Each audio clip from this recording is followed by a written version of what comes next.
Say something. You know how they say a 2-goal lead is the worst lead in hockey?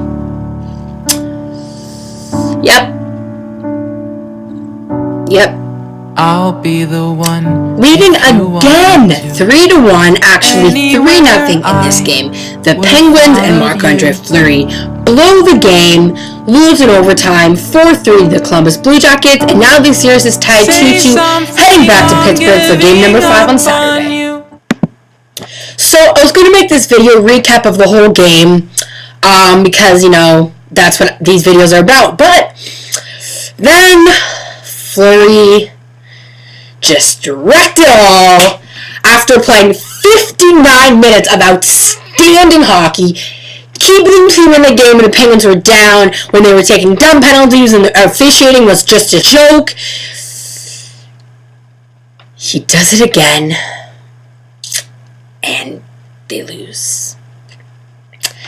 And I think I've been pretty nice to Fleury all playoffs. I thought he played well. He looked like he was, you know, finally learning how to win under pressure. And he was looking so good today. He was 23 seconds away from stealing a win for the team last night. Stealing it. And he single-handedly cost the team the game and the 3-1 series lead.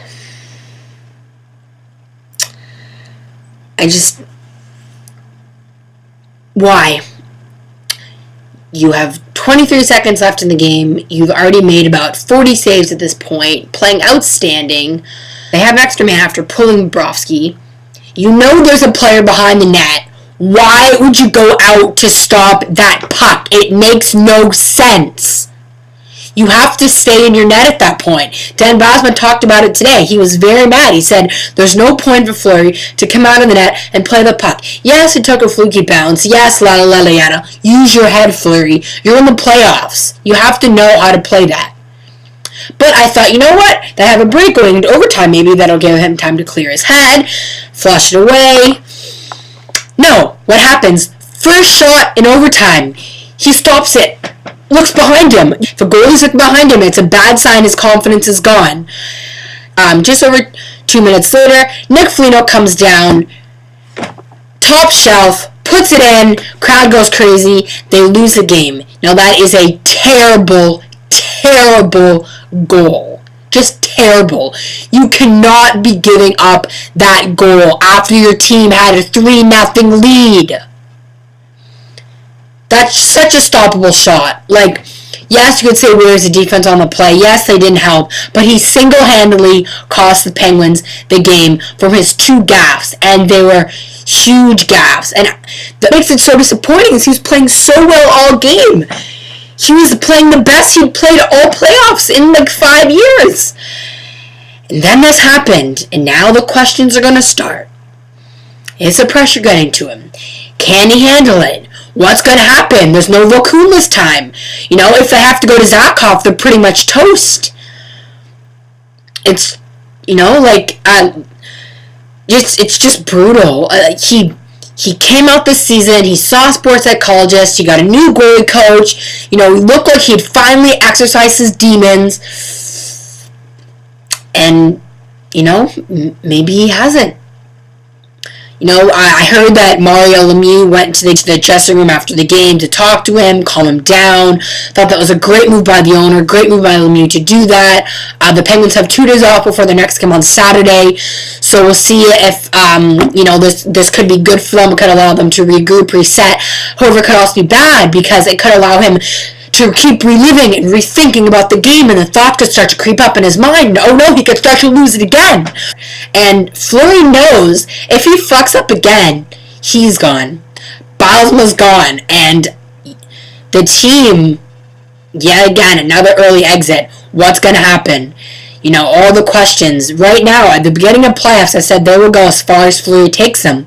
And I still believe that's true. If he can actually play goal and play well, because he's an above-average goaltender, you know, they will go far. But if he can't, it's going to be another long offseason of sheer asking questions. Biles was going to be getting a new job, and It's just brutal.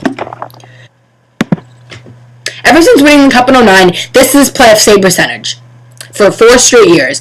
2009-2010, .891, meaning he stopped 89% of all shots he faced.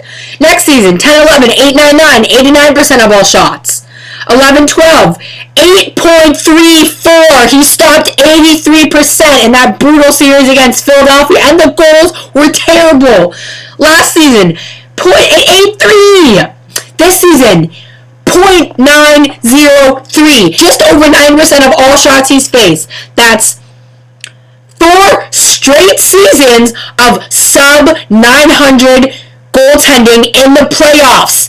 That is inexcusable and unacceptable for a former number 1 overall draft pick on one of the best teams in the league who are supposed to be a Stanley Cup contender every year, and his career save percentage is .903 and the year they won the Cup, he was .908.